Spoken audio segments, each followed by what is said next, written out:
नमस्कार विद्यार्थी मित्रो, स्वराज्य प्रबोधिनीच्या ऑनलाईन प्लॅटफॉर्मवर आपले सहर्ष स्वागत. मित्रांनो, महाराष्ट्र लोकसेवा आयोगाने कंबाईन गट क या परीक्षेची जाहिरात प्रसिद्ध केलेली आहे आणि या जाहिरातीमध्ये कंबाईन गट क मध्ये जी पूर्वीची पदं होती त्यासोबत काही सरळ सेवेची पण पदं समाविष्ट केलेली बघायला मिळतात. मित्रांनो, या परीक्षेमध्ये एक सरळ सेवेतील एक महत्त्वाचं पद तलाठी म्हणजेच त्याला आपण ग्राम महसूल अधिकारी म्हणतो, हे पद सुद्धा समाविष्ट केलेलं बघायला मिळतं आणि हे पद समाविष्ट केल्यामुळे या परीक्षेला एक महत्त्व प्राप्त झालेलं बघायला मिळतं. आणि मग जर महत्त्व प्राप्त झालेलं बघायला मिळत असताना जवळपास ह्या परीक्षेला 12.5 लाखापेक्षा जास्त विद्यार्थ्यांनी फॉर्म भरलेला बघायला मिळतो. मग जर आपल्याला 12.5 लाखातून जर आपल्याला पोस्ट मिळवायचं असेल, आपलं सिलेक्शन करून घ्यायचं असेल, तर आपल्याला काही महत्त्वाचे मुद्दे बघणं महत्त्वाचं आहे. मित्रांनो, हे तलाठी किंवा ग्राम महसूल अधिकारी हे जे पद आहे, हे सध्या सरळ सेवेतून भरलं जाणार नाही. यासाठी आता जी परीक्षा घेतली जाणार आहे, ती एमपीएससीच्या गट क या परीक्षेतून हे पद भरलं जाणार आहे. बरोबर आहे. मग जर तुम्हाला एमपीएससीच्या गट क ची जर परीक्षेचे अभ्यास करायचा असेल, तर एक महत्त्वाचा टप्पा असतो अभ्यासाच्या आधी. तो म्हणजे इथून मागे जे आयोगाने प्रश्न विचारले आहेत ते बघणं. म्हणजेच त्याला आपण PYQ म्हणतो. म्हणजेच प्रिव्हियस इयर क्वेश्चन बघणं खूप महत्त्वाचं असतं. त्यामुळं स्वराज्य प्रबोधिनीच्या YouTube चॅनलवर आजपासून तुम्हाला तुमच्यासाठी PYQ ची सिरीज आपण चालू करतो आणि ह्या PYQ च्या सिरीजमध्ये तुम्हाला प्रत्येक विषयाचं तुम्हाला PYQ चं सोल्युशन दिलं जाईल. मित्रांनो, तुम्हाला जर तलाठी पोस्ट मिळवायची असेल तर तलाठी पोस्ट मिळवण्यासाठी एमपीएससीच्या गट क चा जो अभ्यासक्रम आहे तो करावा लागेल. एमपीएससीच्या गट क मध्ये आयोगानं पूर्व परीक्षेसाठी एकूण 8 सब्जेक्ट दिलेले बघायला मिळतात.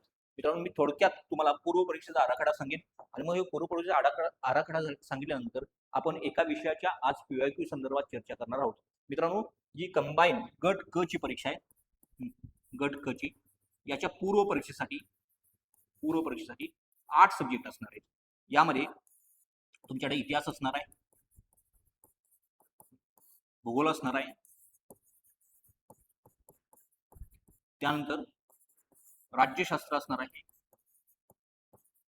राज्यशास्त्र, त्यानंतर अर्थशास्त्र असणार आहे किंवा त्याला आपण अर्थव्यवस्था म्हणू, त्यानंतर सामान्य विज्ञान असणार आहे, सामान्य विज्ञान, त्यानंतर असणार आहे चालू घडामोडी, चालू घडामोडी, त्यानंतर असणार आहे 7 नंबर गणित आणि 8 बुद्धिमत्ता. असे एकूण 8 सब्जेक्ट दिलेले बघायला मिळतात आणि 8 सब्जेक्ट आपल्याला व्यवस्थित करणे गरजेचं आहे. मित्रांनो, ह्या 8 सब्जेक्टचं मार्किंग सिस्टीम पण ठरलेले आहे. कोणता सब्जेक्ट किती मार्काला हे पण ठरलेलं आहे. बघा मित्रांनो, इतिहासचे 10 प्रश्न असणार आहेत 10 मार्कासाठी, भूगोलचे 10 प्रश्न असणार आहेत 10 मार्कासाठी, राज्यशास्त्राचे 15 प्रश्न असणार आहेत 15 मार्कासाठी, अर्थव्यवस्थेचे 15 प्रश्न 15 मार्कासाठी, विज्ञानचे 15 प्रश्न 15 मार्कासाठी, चालू घडामोडीचे 15 प्रश्न 15 मार्कासाठी, गणितचे 10 आणि बुद्धिमत्तेचे 10. गणित बुद्धिमत्ता तुमचा 20 मार्कासाठी आहे. बरोबर आहे. इतिहास 10 मार्कासाठी आहे, भूगोल 10 मार्कासाठी आहे आणि बाकीचे हे 4 सब्जेक्ट तुमचे काही 15-15 मार्कासाठी आहेत. बरोबर आहे. असं तुम्हाला मार्किंग डिस्ट्रीब्युशन दिलेलं आहे आणि मग तुम्हाला पास व्हायचं असेल तर किमान यातले 4 सब्जेक्ट आपले व्यवस्थित असणं गरजेचं आहे. जर 4 सब्जेक्ट व्यवस्थित असले तर 4 सब्जेक्टवर तुम्ही 40 मार्क मिळवू शकताय. की असे 4 सब्जेक्ट परफेक्ट करा की त्यामध्ये किमान 10-10 मार्क तरी पडले पाहिजेत आणि मग 10-10 मार्क जर तुम्हाला पाडायचे असतील तर इथून मागचे आयोगाचे प्रश्न बघणं खूप महत्त्वाचं आहे. त्यालाच म्हणतो आपण PYQ. म्हणून या 8 सब्जेक्टपैकी काही महत्त्वाच्या सब्जेक्टची आपण PYQ सिरीज स्वराज्य प्रबोधिनीच्या YouTube चॅनलवर सुरू करत आहोत. त्यातील एक महत्त्वाचा विषय तो म्हणजे राज्यशास्त्र. हा विषय मार्क मिळवून देणारा म्हणून विचारला जातो, म्हटलं जातं या विषयाला. तुम्हाला ह्या विषयामध्ये 12, 13, 14 तुम्ही जर चांगलाच अभ्यास केला तर 15 पैकी 15 पण मार्क मिळू शकतात.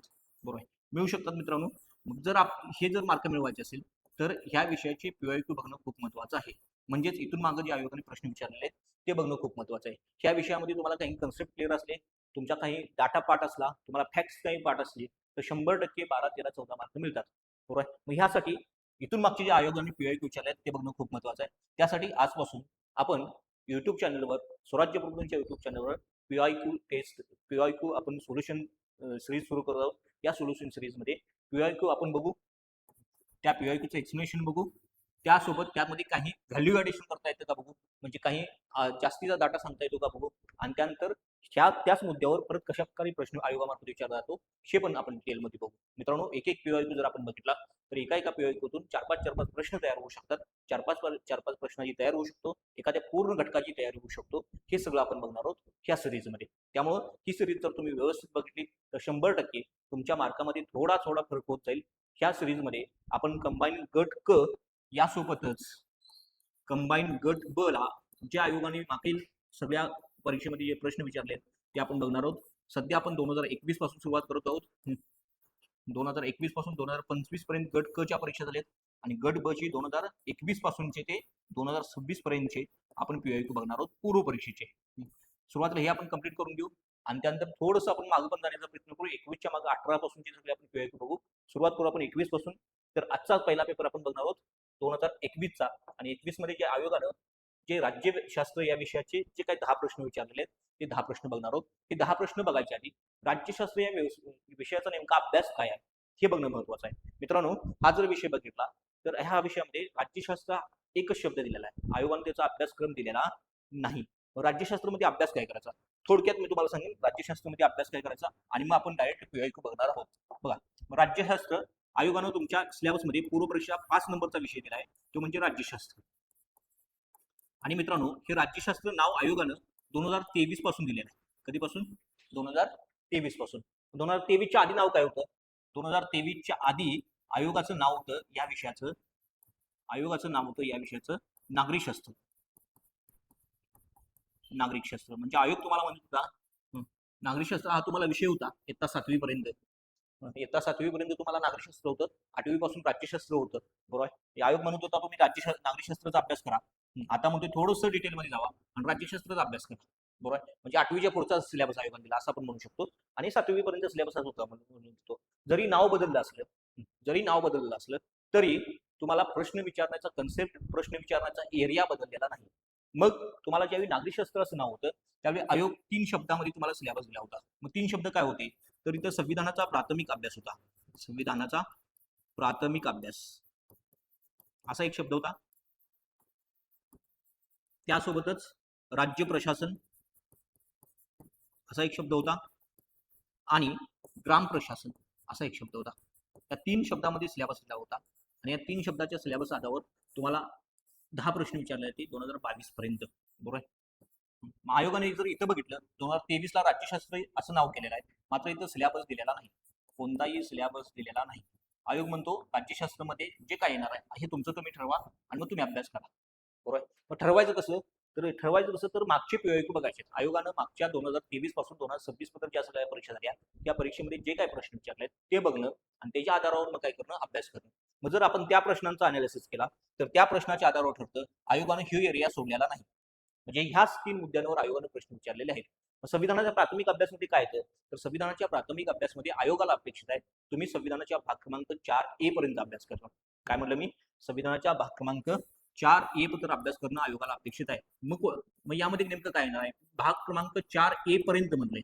सुरुवात करायची संविधानाच्या ऐतिहासिक पार्श्वभूमीपासून, त्यानंतर संविधान निर्मिती, त्यासाठी स्थापन केलेली संविधान सभा, संविधान सभेची मागणी, या संविधान सभेच्या मागणीला ब्रिटिशांनी दिलेला प्रतिसाद, त्यानंतर संविधान सभेची रचना, त्यानंतर संविधान सभेचं कार्य करण्यासाठी संविधान सभेने वेगवेगळ्या समित्या स्थापन केल्या. त्या समितींचे अध्यक्ष, त्यातली महत्वाची समिती मसुदा समिती, मग संविधानाचा स्वीकार, मग संविधानाची अंमलबजावणी, त्या सगळ्या गोष्टी बघाव्या लागतील. त्यानंतर संविधानाची काही वैशिष्ट्य बघावी लागतील. त्यामध्ये संघराज्य वैशिष्ट्य आहे त्यावर प्रश्न येतो, संसदीय शासन व्यवस्था आहे त्यावर प्रश्न येतो, कोणत्या देशातून काय घेतलं याच्यावर प्रश्न येतो, संविधानाची वैशिष्ट्य बघावी लागतील. या संविधानाला एक प्रस्ताविक आहे, ही प्रस्ताविका आपल्याला व्यवस्थित बघावी लागेल. संविधानाचे काही घटक आहेत, त्यामध्ये संविधानाचे भाग आहेत, संविधानाची परिशिष्ट आहेत, हे बघावं लागेल आपल्याला. मग हे झाल्यानंतर आपण संविधानाचे भाग बघणार. भारतीय संविधानाचा भाग क्रमांक 1 संघराज्य आणि त्याचं भूक्षेत्र, भाग क्रमांक 2 भारताचे नागरिकत्व किंवा त्याला नागरिकत्व आपण म्हणू, भाग क्रमांक 3 याच नागरिकांना दिलेले मूलभूत हक्क, भाग क्रमांक 3 मध्ये दिलेले आहेत. शासन व्यवस्थेला काम करण्यासाठी काही मार्गदर्शक तत्व घालून दिल्यात, त्यालाच आपण राज्य धोरणांचे मार्गदर्शक तत्व म्हणतो, की भाग क्रमांक 4 मध्ये बघायला मिळतात. आणि मग 4A नव्यानं समाविष्ट केलेला मूलभूत कर्तव्य, हे सगळं आपल्याला 4A पत्र बघावं लागतं. आणि संविधानाच्या प्राथमिक अभ्यास मध्ये आयोगाला 4A पर्यंत अपेक्षित आहे. मग इथं प्रश्न विचारले जातात. बरोबर. आणि मग राज्य प्रशासन विचारले. भारताने जी शासन व्यवस्था स्वीकारली ती शासन व्यवस्था संघराज्य स्वरूपाची शासन व्यवस्था असलेली बघायला मिळते. आणि संघराज्य शासन व्यवस्थेमध्ये तुम्हाला 2 गव्हर्नमेंट असलेली बघायला मिळतात, सेंट्रल गव्हर्नमेंट आणि स्टेट गव्हर्नमेंट. आयोग म्हणतो तुम्ही राज्य प्रशासन व्यवस्थित करा. राज्य प्रशासनावर आम्ही प्रश्न विचारू आणि एका परीक्षेला 5 ते 6 प्रश्न हे राज्य प्रशासनावरच आहेत. बरोबर. 5 ते 6 प्रश्न राज्य प्रशासन. मग राज्याचं कायदा मंडळ, त्यामध्ये राज्यपालावर प्रश्न आहे. प्रत्येक परीक्षेला राज्यपाल या घटकावर प्रश्न असतो. त्यानंतर विधानसभा, विधान परिषद या घटकावर प्रश्न असलेले बघायला मिळतात. त्यानंतर राज्याचं कार्यकारी मंडळ, त्यामध्ये परत राज्यपाल येतील, मुख्यमंत्री येतील, मंत्रिमंडळ येईल, महाधिवक्ता येईल. महाधिवक्त्यावर तुम्हाला प्रश्न बघायला मिळतो प्रत्येक परीक्षेला. आपण बघणार आहोत प्रश्न कसे कसे आले ते, बरोबर आहे. आणि मग राज्य स्तरावरील उच्च न्यायालय, सर्वोच्च न्यायालयापेक्षा कंबाईनच्या परीक्षेला उच्च न्यायालयावर प्रश्न असलेला बघायला मिळतो. मग तुम्हाला राज्य प्रशासनामध्ये जी सगळी घटक असतात ती व्यवस्थित करावं लागेल. आणि मग शेवटचा आहे ग्राम प्रशासन. मग ग्राम प्रशासन आपण कुठं बघतोय मित्रांनो, तर पंचायत राजमध्ये बघतोय, बरोबर. पंचायत राज.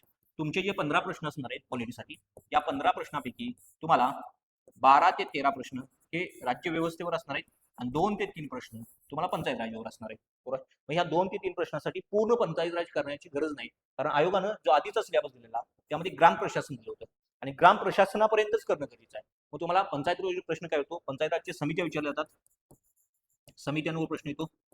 महत्वाचं 73वी आणि 74वी घटनादुरुस्ती याच्यावर प्रश्न येतो. आणि मग तुम्हाला ज्या काही ग्रामीण स्थानिक स्वराज्य संस्था आहेत या ग्रामीण स्थानिक स्वराज्य संस्थेवर प्रश्न येतो. म्हणजेच तुमची पंचायत, ग्रामपंचायत, पंचायत समिती, जिल्हा परिषद आणि ग्रामपंचायत या तिन्हीपैकी ग्रामपंचायतीवर परत जास्त प्रश्न येतो आणि ग्रामपंचायतीपैकी ग्रामसभा जास्त, ग्रामसभा आणि तुमचे मग सरपंच, सरपंचांना पदावरून दूर करण्याचा अविश्वास ठराव, ह्याच सगळ्या घटकावर प्रश्न येतो.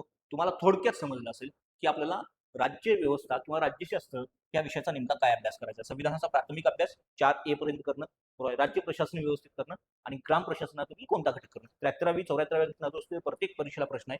तुमच्या ज्या काही पंचायत समिती, तुमच्या पंचायत राज संदर्भात ज्या काही समिती आहेत त्या समितीवर प्रश्न आहे.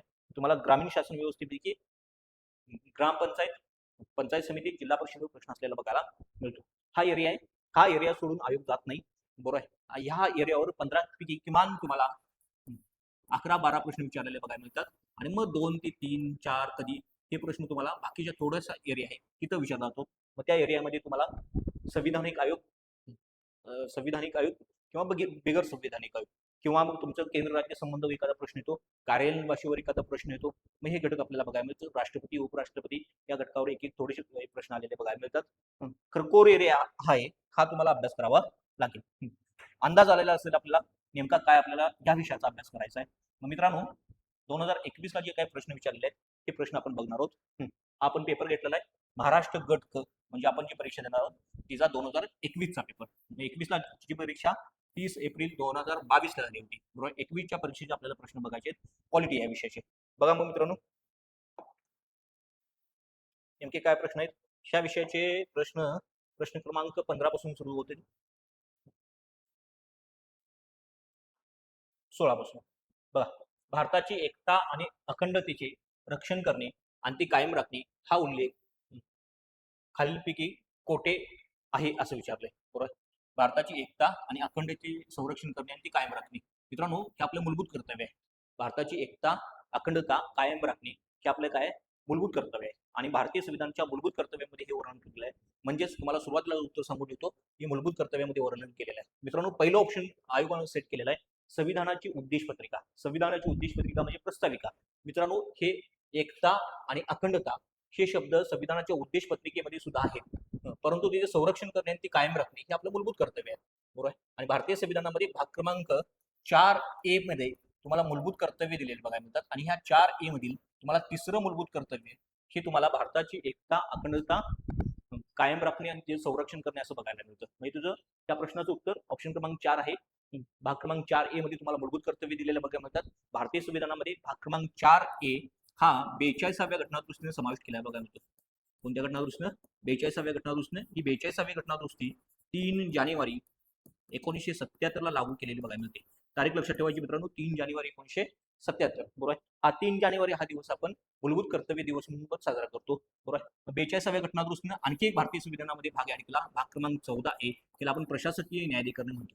प्रशासकीय न्यायाधिकरणी 42वी घटनादुरुस्ती भारतीय संविधानामध्ये 2 भाग समाविष्ट करते, भाग क्रमांक 4A आणि 14A. ज्यावेळी 42वी घटनादुरुस्ती झाली आणि भाग क्रमांक 4A समावेश झाला त्यावेळी भारतीय संविधानामध्ये 10 मूलभूत कर्तव्यांचा समावेश केलेला बघायला मिळतो. किती?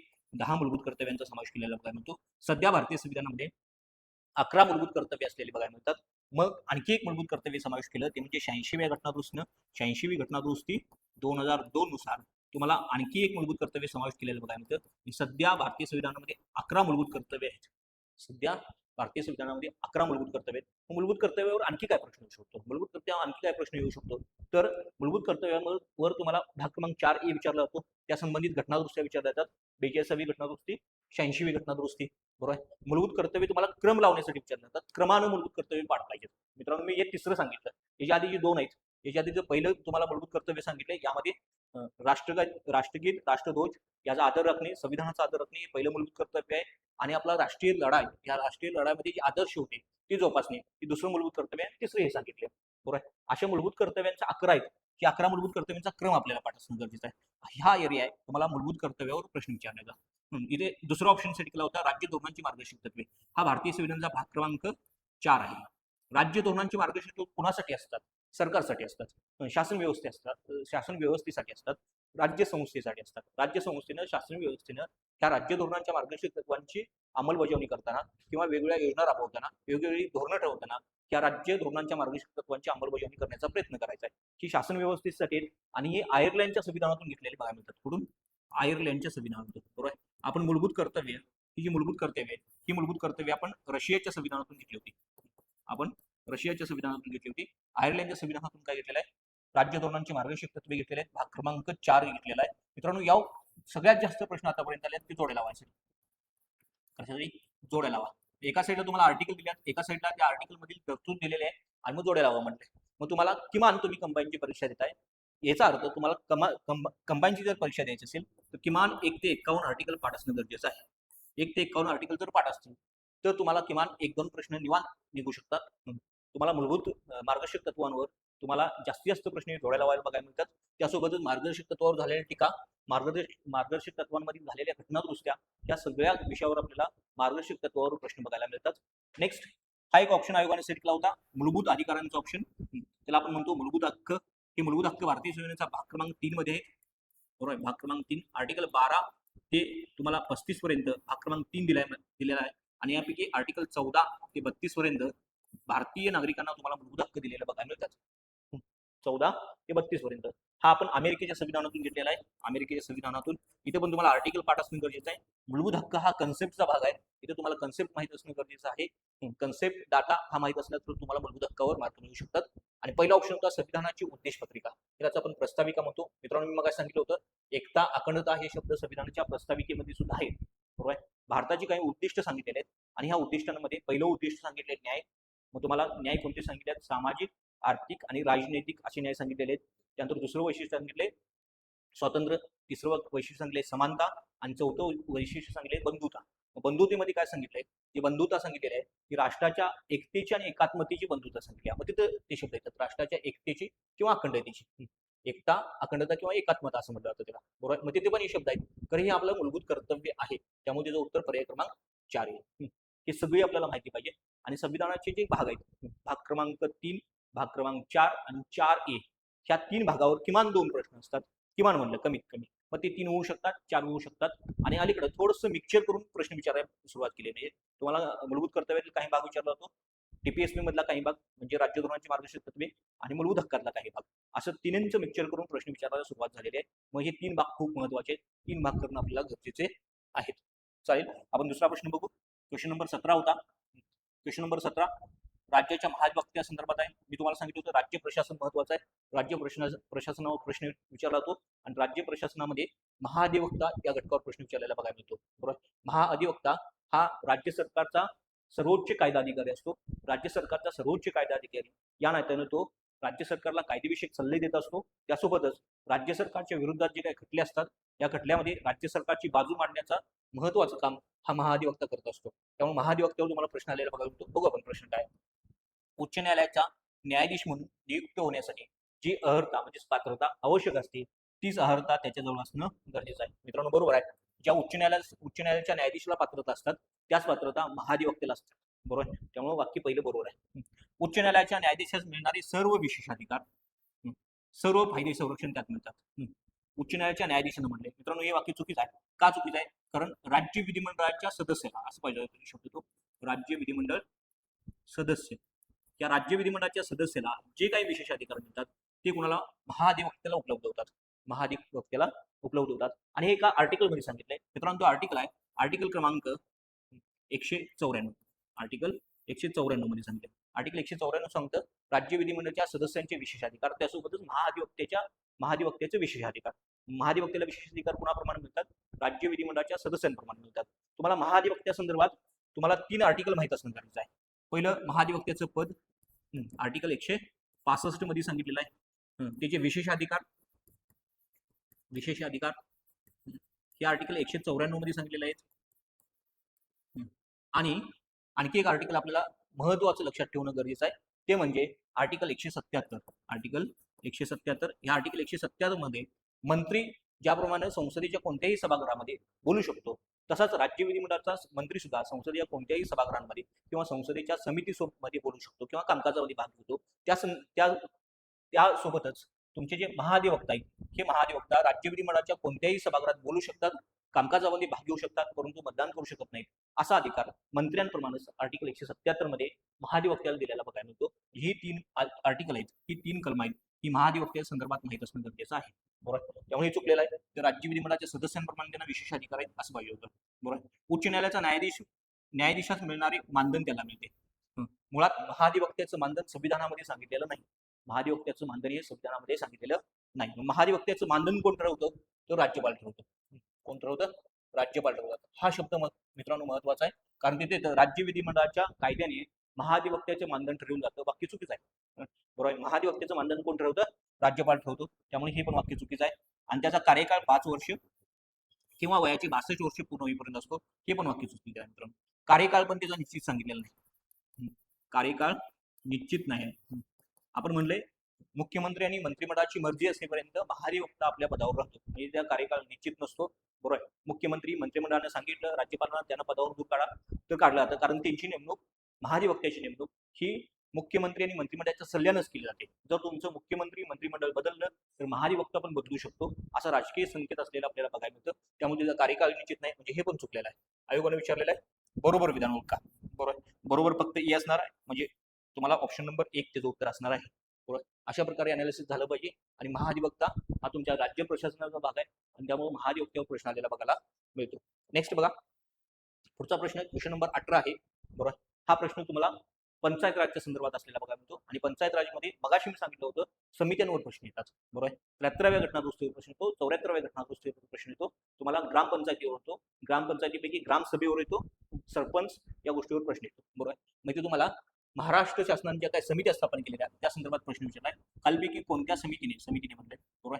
महाराष्ट्रात ग्रामपंचायतीच्या सरपंचाची निवड थेट जनतेतून प्रत्यक्ष पद्धतीने करण्याची शिफारस केली होती. बरोबर.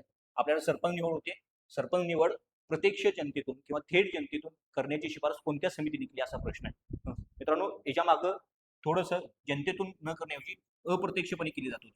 सरपंच निवड अप्रत्यक्षपणे केली जात होती, आता ती प्रत्यक्षपणे केली जाते जनतेतून. बरोबर. मग ही थेट जनतेतून प्रत्यक्षपणे निवड करण्याची जी तरतूद आहे ती पी.बी. पाटील समितीने केलेली बघा मिळते. कोण आहे? पी.बी. पाटील. त्या पी.बी. पाटील समितीनं सरपंच हा थेट जनतेतून निवडा म्हणून सांगितलं, आणि ती शिफारस 2022 पासून लागू झालेली बघायला मिळते. आणि 22 पासून महाराष्ट्रामध्ये जी सरपंच निवड आहे ती थेट जनतेतून केली जाते. मित्रांनो, सरपंच कसा निवडायचा? आपल्याकडे 3 ग्रामीण स्थानिक स्वराज्य संस्था आहेत.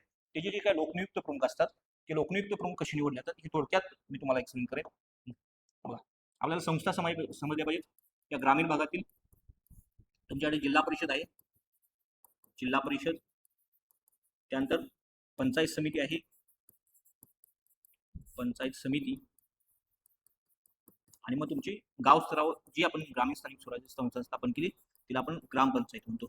बरोबर. यांचे लोकनियुक्त प्रमुख असतात, लोकनियुक्त प्रमुख. बरोबर. हे कसे निवडले जातात? जिल्हा परिषदेच्या लोकनियुक्त प्रमुखाला आपण जिल्हा परिषदेचे झडपी अध्यक्ष म्हणतो. बरोबर. त्यानंतर पंचायत समितीच्या लोकनियुक्त प्रमुखाला आपण सभापती म्हणतोय, आणि मग ग्रामपंचायतीच्या लोकनियुक्त प्रमुखाला आपण सरपंच म्हणतो. बरोबर. आता हे जे लोकनियुक्त प्रमुख आहेत ते कसे निवडले जातात हे महत्वाचं आहे. मित्रांनो, जर सरपंच निवडायचा असेल तर सरपंच निवडण्यासाठी कसा निवडायचा हे कुठे सांगितले? आपल्याला महाराष्ट्र ग्रामपंचायत अधिनियम 1958 आहे, आणि हा महाराष्ट्र ग्रामपंचायत अधिनियम 1958 मध्ये असं सांगितलंय की राज्य विधिमंडळ कायदा करून ठरवेल त्याप्रमाणे सरपंच निवडा. काय म्हणते? राज्य विधिमंडळाने कायदा करायचा आणि त्या कायद्यामध्ये सांगायचं सरपंचाची निवड कशी करायची. मग इथून मागचं जी राज्य विधिमंडळ होती किंवा सरकार होतं, राज्य सरकार, हे राज्य विधिमंडळ हे राज्य सरकारपासून बनलेलं असतं. आणि राज्य विधी इथून मागच्या 2022 मार्चच्या राज्य विधिमंडळाने सांगितलेलं की हा सरपंच अप्रत्यक्षपणे निवडा, जनतेतून थेट निवडू नका, प्रत्यक्षपणे निवडू नका, अप्रत्यक्षपणे निवडा. आणि त्यामुळं इथून मागं सरपंच निवड ही अप्रत्यक्षपणे निवडली जात होती. आता ती प्रत्यक्षपणे निवडली जाते. आता ती प्रत्यक्षपणे निवडली जाते. आणि ही प्रत्यक्षपणे निवडा म्हणून शिफारस केली होती पी.बी. पाटील समितीनं. हाच आयोगानं प्रश्न विचारलेला आहे. बरोबर. मग पंचायत समितीचे लोकनियुक्त प्रमुख सभापती आणि जिल्हा परिषदेचे लोकनियुक्त प्रमुख जिल्हा परिषदेचे अध्यक्ष हे कसे निवडले जातात? तर मित्रांनो, ह्याच्यासाठी एक कायदा आहे. महाराष्ट्र जिल्हा परिषद आणि पंचायत समिती अधिनियम 1961चा. आणि ह्या कायद्यामध्ये सांगितले ह्या दोघांची निवड ही अप्रत्यक्षपणेच करायची आहे. काय करायचे? ह्या दोघांची निवड अप्रत्यक्षपणेच करायची आहे. अप्रत्यक्षपणे म्हणजेच काय? जे सदस्य निवडून येतात त्या सदस्यांमधून एकाची निवड आपल्याला काय करावी लागेल? लोकनियुक्त प्रमुख म्हणून करावी लागेल, म्हणजे जिल्हा परिषद अध्यक्ष किंवा सभापती म्हणून करावे लागेल. आपण तिन्ही संस्थांचे लोकनियुक्त प्रमुख कशी निवडतात हे बघितलं. आता हा प्रश्न विचारलाय, कदाचित हा प्रश्न विचारतील ते कोणत्या कायद्याने त्यांची निवड केली जाते हे विचारतील, हा प्रश्न विचारतील. ग्रामपंचायतीचा लोकनियुक्त प्रमुख निवडण्याची पद्धत ठरवण्याचा अधिकार कोणाला आहे? तर अधिकार कोणाला आहे? राज्य विधिमंडळाला. हा एरिया सगळा आहे. तुम्हाला ह्या एरियावर प्रश्न विचारला जाऊ शकतो. त्याचं उत्तर असणार आहे पी.बी. पाटील समिती. पी.बी. पाटील म्हणजेच बी असणारा पर्याय क्रमांक 2 आहे. आणखी काही समिती आहेत त्यांच्या संदर्भात आपण माहिती बघू. वसंतराव नाईक समिती. महाराष्ट्रामध्ये ग्रामपंचायती किंवा पंचायत राज व्यवस्थेविषयीची जी पहिली समिती आहे तिला आपण वसंतराव नाईक समिती म्हणतो. ती 1960 ला स्थापना झालेली बघायला मिळते. आणि महाराष्ट्रामध्ये जी काही 3 स्तरीय पंचायत राज व्यवस्था निर्माण केली ती या समितीच्या शिफारसीवर केलेली बघायला मिळते. तिचं उत्तर बी आहे, पर्याय क्रमांक 2. बरोबर. वसंतराव नाईक समितीच्या शिफारसीनुसार महाराष्ट्रामध्ये 3 स्तरीय पंचायत राज व्यवस्था निर्माण केलेली बघायला मिळते.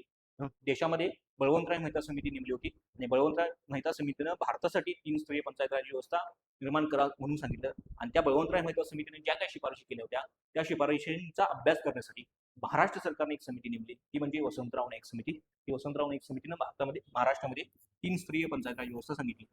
बाबूराव काळे समिती आहे, तिनं प्रत्येक गावाला एक ग्रामसेवक असावा अशी शिफारस केली होती. प्रत्येक गावाकडे एक ग्रामसेवक असावा ही महत्वाची शिफारस आहे बाबुराव काळे समितीची. डोंगरवाल समितीची एक महत्वाची शिफारस आहे. तिने सांगितलं होतं सरपंच समिती नेमा, सरपंच समिती तयार करा.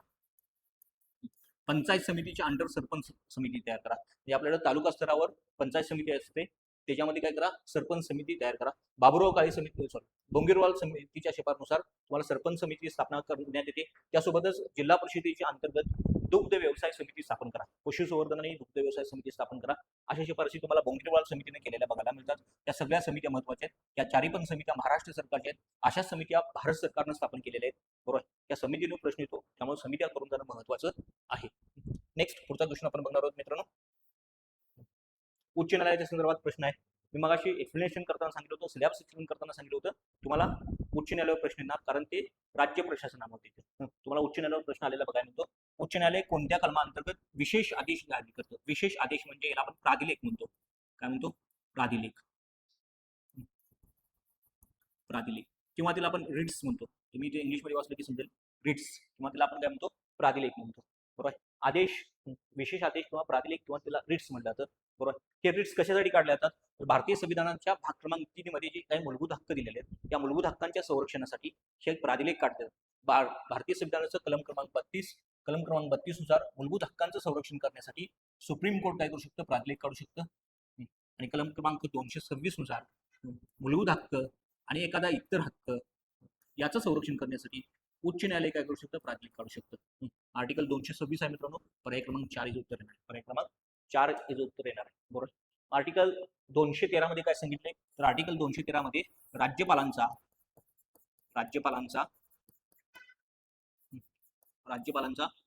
तुम्हाला अध्यादेश किंवा त्याला आपण वटहुकूम म्हणतो, अध्यादेश काढण्याचा अधिकार सांगितलाय. असाच अधिकार आर्टिकल 123 मध्ये राष्ट्रपतींचा आहे. राष्ट्रपतींचा अध्यादेश काढण्याचा अधिकार, राष्ट्रपती अध्यादेश काढण्याचा अधिकार. बरोबर. म्हणजे 213 आणि 123 ची जोडी लक्षात ठेवायची आहे मित्रांनो. इथे तुम्ही 32 आणि 226 ची जोडी लक्षात ठेवायची आहे. आर्टिकल लक्षात ठेवताना एक तर जोडीमध्ये लक्षात ठेवायची किंवा बंचमध्ये लक्षात ठेवायची. बंचमध्ये लक्षात ठेवताना आपण 52 ते 62 राष्ट्रपती पदासंदर्भात बंच लक्षात ठेवतोय. असं लक्षात ठेवा बंचमध्ये किंवा जोडीमध्ये. सर्वोच्च न्यायालयाचा प्राधिलेख काढण्याचा अधिकार 32 मध्ये, उच्च न्यायालयाचा प्राधिलेख काढण्याचा अधिकार 226 मध्ये. तसंच राज्यपालांचा अध्यादेश काढण्याचा अधिकार 213 मध्ये आणि राष्ट्रपतींचा अध्यादेश काढण्याचा अधिकार 123 मध्ये. असं तुम्ही जोडीमध्ये लक्षात ठेवू शकताय. बरोबर. विशेष आदेश किंवा प्राधिलेख काढण्याचा अधिकार आर्टिकल 226 मध्ये दिला आहे. मग 220 मध्ये काय सांगितलंय तर उच्च न्यायालयाचे जे न्यायाधीश असतात ते स्थायी न्यायाधीश झाल्यानंतर त्यांना व्यवसाय करण्यावर बंदी घातलेली आहे 220 मध्ये सांगितलंय. आणि 221 मध्ये न्यायाधीशांचे वेतन सांगितले. काय सांगितले? न्यायाधीशांचं वेतन सांगितलंय. याचं उत्तर येणार आर्टिकल 226 मध्ये उच्च न्यायालय आदेश देऊ शकतं मूलभूत हक्कांचं बचाव करण्यासाठी किंवा मूलभूत हक्कांचं संरक्षण करण्यासाठी. पर्याय क्रमांक 4 इज उत्तर असेल. नेक्स्ट बघा पुढचा प्रश्न परत ग्रामसभेवर प्रश्न आहे. मी सांगितलं होतं तुम्हाला पंचायत समितीच्या संदर्भात तुम्हाला समित्या विचारल्या जातील 73वी घटनादुरुस्ती विचारता येईल 74वी घटनादुरुस्ती विचारता येईल आणि ग्रामसभा हा एरिया खूप महत्वाचा आहे. ग्रामसभेवर प्रश्न आहे. बघा काय म्हटलंय पंचायती स्तरावर पंचायत स्तराच्या क्षेत्रामध्ये समाविष्ट असलेल्या खेड्याच्या मतदार याद्यामध्ये नोंदणीकृत व्यक्ती ग्रामसभेचा काय असतो सदस्य असतो. बरोबर आहे मित्रांनो. जे आपले गाव असतं या गाव स्तरावर जे काही मतदार यादीमध्ये जे काही व्यक्ती असतात ते काय असतात ग्रामसभेचे काय असतात सदस्य असतात. नेक्स्ट पंचायतीतील सर्व नोंदणीकृत मतदारांची मिळून काय होते ग्रामसभा होते. सेमच आहे. हे पण बरोबर आहे हे पण बरोबर आहे. तुम्हाला योग्य नाही म्हणले चुकीचे विधान लोक सांगितले. ग्रामसभेचे अधिकार केंद्र सरकार निर्धारित करतं. चुकलं मित्रांनो. ग्रामसभेचे अधिकार कोण निर्धारित करतं राज्य सरकार निर्धारित करतं. त्यामुळे हे वाक्य 100% चुकीचं आहे. आपल्याला उत्तर मिळालं 3 बरोबर आहे. तरी पण आपण चौथं वाचू.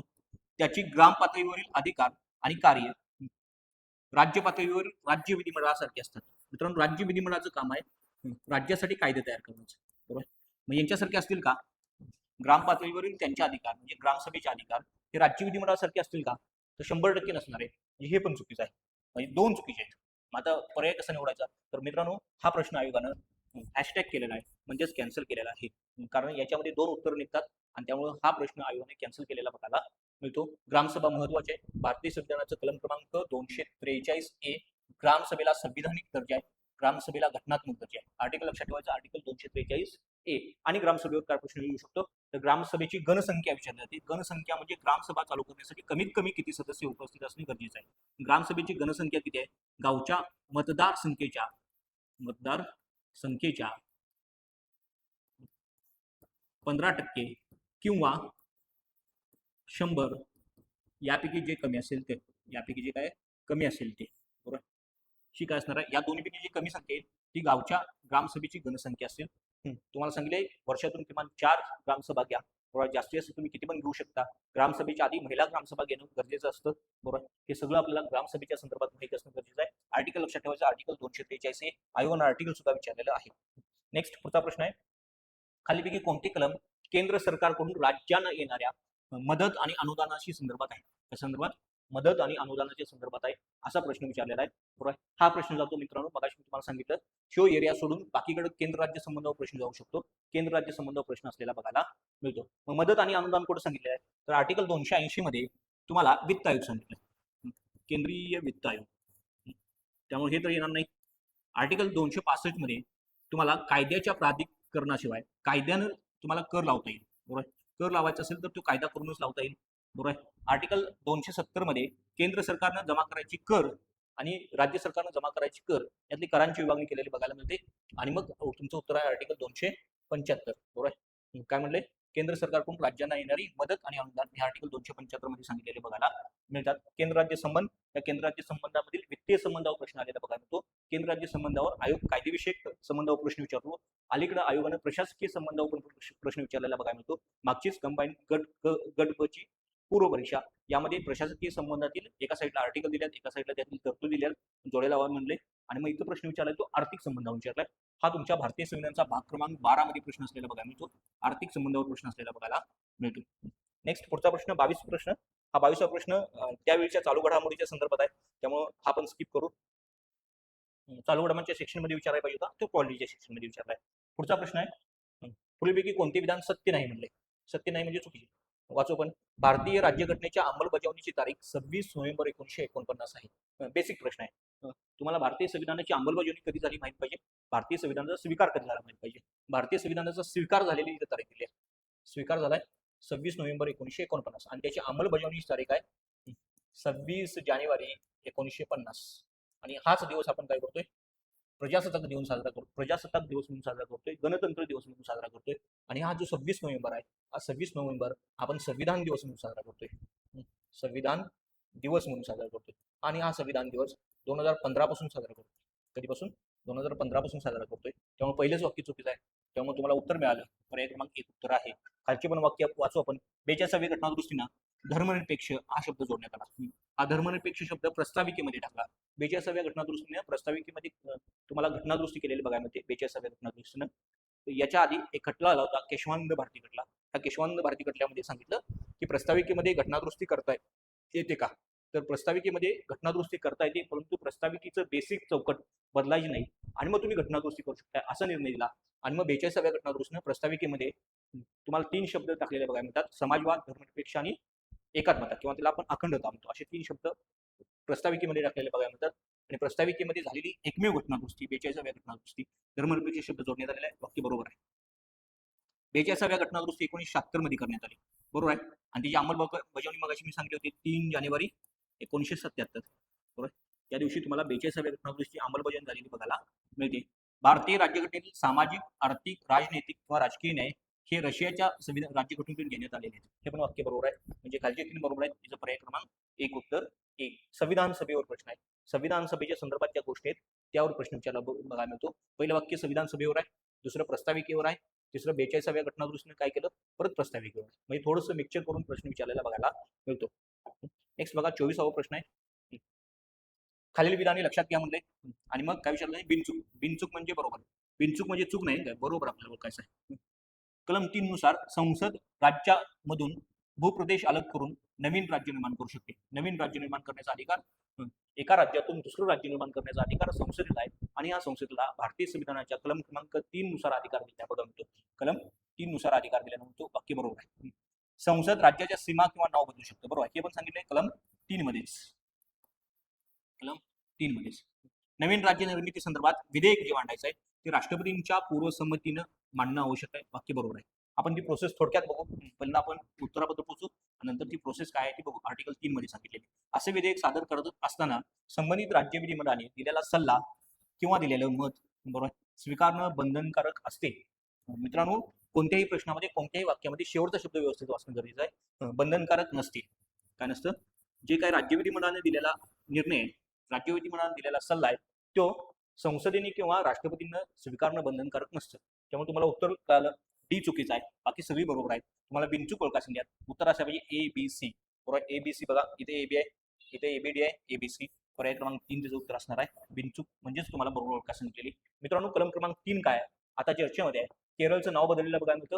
नाव बदलण्यासंदर्भात भारतीय संविधानामध्ये ज्या काही तरतुदी सांगितल्यात किंवा एखाद्या राज्याची सीमा बदलायची आहे, क्षेत्रफळ बदलायचं आहे, या संदर्भात जे काही तरतूद सांगितल्यात त्या कलम क्रमांक 3 मध्ये सांगितलं आहे. 3 संदर्भात थोडक्यात आपण बोलू. कलम 3 भारतीय संविधानामध्ये तुम्हाला राज्य निर्मिती करायची असेल, भारताच्या भूभागामध्ये एखादं राज्य असेल, त्या राज्यातून दुसरं राज्य निर्माण करायचं असेल किंवा एका राज्याचा काही प्रदेश दुसऱ्या राज्याचा काही प्रदेश एकमेकांना जोडून नवीन राज्य तयार करायचं असेल तर तुम्ही हे सगळं करू शकताय आर्टिकल 3 नुसार. त्यासाठी तुम्हाला विधेयक तयार करावं लागेल. हे विधेयक राष्ट्रपतींची पूर्वसंमती घेतल्याशिवाय, काय म्हणले, राष्ट्रपतींची पूर्वसंमती घेतल्याशिवाय तुम्हाला राज्य विधिमंडळामध्ये मांडता येणार नाही. राष्ट्रपतींची पूर्वसंमती घ्यायची असेल तर हे विधेयक तुम्हाला काय करावं लागेल, राष्ट्रपतींच्याकडे पाठवावं लागेल. ज्यावेळी हे विधेयक राष्ट्रपतींच्याकडे पाठवलं जातं त्यावेळी राष्ट्रपती ते विधेयक संबंधित राज्याच्या राज्य विधिमंडळाकडे पाठवतात. संबंधित राज्याच्या राज्य विधिमंडळाकडे पाठवतात. म्हणजेच तुम्हाला महाराष्ट्राचं विभाजन करून समजा विदर्भ नावाचं राज्य तयार करायचं आहे तर तुम्हाला विधेयक तयार करावं लागेल. त्यासाठी राष्ट्रपतींची पूर्वसंमती घ्यावी लागेल. राष्ट्रपतींच्या पूर्वसंमती घेतल्यानंतर राष्ट्रपतींच्या पूर्वसंमतीसाठी गेल्यानंतर ते विधेयक राष्ट्रपती महाराष्ट्र राज्य विधिमंडळाकडे पाठवतील. बरोबर आहे. हे राष्ट्रपतींच्या पूर्वसंमतीसाठी देणं आणि राष्ट्रपतींनी ते संबंधित राज्याच्या विधिमंडळाकडे पाठवणं हे ऍड केलेलं आहे नवीन 5व्या घटनादुरुस्तीने. भारतीय संविधानामध्ये 5व्या घटनादुरुस्तीने तरतूद ऍड केलेलं आहे 1955च्या. बरोबर आहे. आधी हे संविधानामध्ये नव्हतं. बरोबर आहे. राज्य विधिमंडळाने जो काय सल्ला दिला आहे, म्हणजेच महाराष्ट्राचं राज्य विधिमंडळ म्हणेल आमच्या राज्यातून वेगळं राज्य निर्माण करू नका, जो काय जो सल्ला दिलेला आहे हा सल्ला राष्ट्रपती किंवा संसद यांच्यावर बंधनकारक नाही. हे नवीन राज्य निर्माण करायचा अधिकार संसदेला आहे आणि संसदेवर किंवा राष्ट्रपतींवरती बंधनकारक नाही. मग राष्ट्रपती पूर्वसंमती देतील आणि हे विधेयक संसदेच्या दोन्ही सभागृहांमध्ये मांडतील. संसदेची 2 सभागृह, लोकसभा, राज्यसभा, ह्या दोन्हीपैकी कोणत्याही सभागृहामध्ये तुम्ही प्रथम मांडू शकताय, प्रथम लोकसभेमध्ये मांडू शकताय किंवा राज्यसभेमध्ये मांडू शकताय. या दोन्ही सभागृहांनी ते विधेयक साध्या बहुमताने पास करायचं आहे. काय करायचं आहे, साध्या बहुमताने पास करायचं आहे. असं झाल्यास तुम्ही त्या विधेयकामध्ये जे काय सांगितले ते होऊ शकतं, म्हणजेच नाव बदलू शकतं, सीमा बदलू शकतात, नवीन राज्य निर्माण होऊ शकतं, हे सगळं आर्टिकल 3 मध्ये होऊ शकतं. ही प्रोसेस आर्टिकल 3 ला आहे. काय राज्य विधिमंडळाने दिलेला सल्ला मात्र काय नसतो, राष्ट्रपतींनी संसदेवर बंधनकारक नसतो. बरोबर आहे. म्हणजेच याचा अर्थ संसद भारताच्या अंतर्गत भागामध्ये कसाही फेरफार करू शकते. संसद भारताच्या अंतर्गत भागामध्ये कसाही फेरफार करू शकते. आर्टिकल 3 हे सांगितलेलं आहे. आणि आर्टिकल 3 मध्ये साध्या बहुमतानं होतं, आणि साध्या बहुमतानं होतं म्हणून हिला काय म्हणायचं नाही, घटनादुरुस्ती म्हणायची नाही, असं पुढच्या आर्टिकल मध्ये सांगितलंय. कलम क्रमांक 4 मध्ये कलम 4 सांगतं 2 आणि 3 नुसार जे काय तुम्ही केलंय त्याला तुम्ही घटना दुरुस्ती म्हणू का, कारण ते साध्या बहुमतानं होतं. आर्टिकल 368 च्या अंतर्गत ती घटना दुरुस्ती होत नाही. मित्रांनो, हा सगळा घटक महत्वाचा आहे. ह्या सगळ्या घटकावर आयोगाने प्रश्न विचारलेले बघायला मिळतात, की जे आत्ताचं वाक्य आहे त्या आत्ताच्या वाक्यावरच आयोगाने 3-4 वेळा प्रश्न विचारलेले बघायला मिळतात. म्हणजेच राज्य विधिमंडळाचा सल्ला राष्ट्रपतींवर किंवा संसदेवर बंधनकारक आहे किंवा नाही याच्यावर प्रश्न विचारलेले बघायला मिळतात.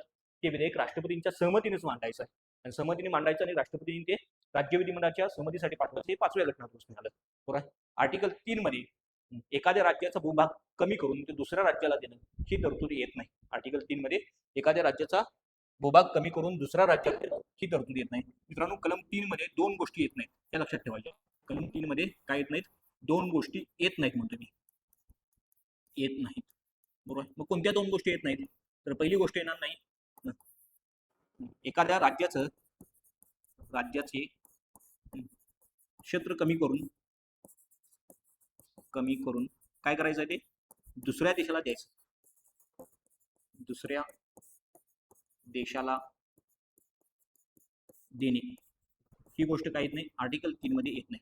त्यासाठी तुम्हाला घटनादुरुस्ती करावी लागेल, त्यासाठी तुम्हाला घटनादुरुस्ती करावी लागेल असं सांगितलं, सुप्रीम कोर्टने सांगितलं एका खटल्यामध्ये 1960 ला एक तुम्हाला खटल्यामध्ये सांगितलेलं बघायला मिळते. नेक्स्ट दुसरी गोष्ट काय येत नाही, तर एका स्टेटचे 2 युनियन टेरिटरीज करता येत नाही. म्हणजेच एका घटक राज्यापासून 2 केंद्रशासित प्रदेशांची निर्मिती तुम्हाला आर्टिकल 3 नुसार करता येत नाही, ही संविधानानुसार होतच नाही. बरोबर. आणि त्यामुळे ह्या 2 गोष्टी येत नाहीत आर्टिकल 3 मध्ये. बरोबर. तुम्ही एखादा भूभाग दुसऱ्या देशाला देऊ शकताय, परंतु आर्टिकल 3 मध्ये येत नाही. त्यासाठी तुम्हाला काय करावं लागेल, कायदेमंडळाच्या अधिकाराखाली जाऊन तुम्हाला घटनादुरुस्ती करावी लागेल, आणि घटनादुरुस्ती केली जाते. आपण भारताचा भूभाग दुसऱ्या देशाला दिलेला आहे. 9व्या घटनादुरुस्तीने 1960 ला बेरोबारी युनियन हा जो प्रदेश होता तो तत्कालीन आपण पाकिस्तानला दिलाय, आणि 100व्या घटनादुरुस्तीने भारत आणि बांगलादेश यांच्यातील जी काही गावं होती ती बांगलादेशला दिलेली बघायला मिळतात. आर्टिकल 3 मध्ये मात्र हे येत नाही, त्यासाठी तुम्हाला घटनादुरुस्ती करावी लागते. बरोबर आहे. आणि मग आर्टिकल 3 मध्ये आणखी काय येत नाही, तर एका घटक राज्याचं 2 केंद्रशासित प्रदेशामध्ये रूपांतर करणं हे येत नाही. घटक राज्यापासून नवीन घटक राज्य तयार करणं आर्टिकल 3 मध्ये येतं, परंतु केंद्रशासित प्रदेश तयार करणं येत नाही, कारण हे तुमच्या संघ राज्य या तत्वाचा भंग करतं.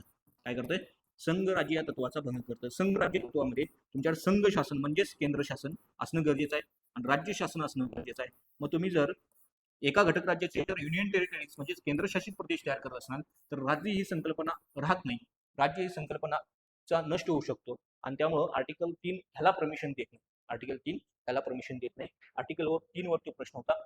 3 संदर्भात आपण सगळी माहिती बघितलेली आहे. बरोबर. नेक्स्ट शेवटचा प्रश्न आहे, 25वा प्रश्न आहे बघा.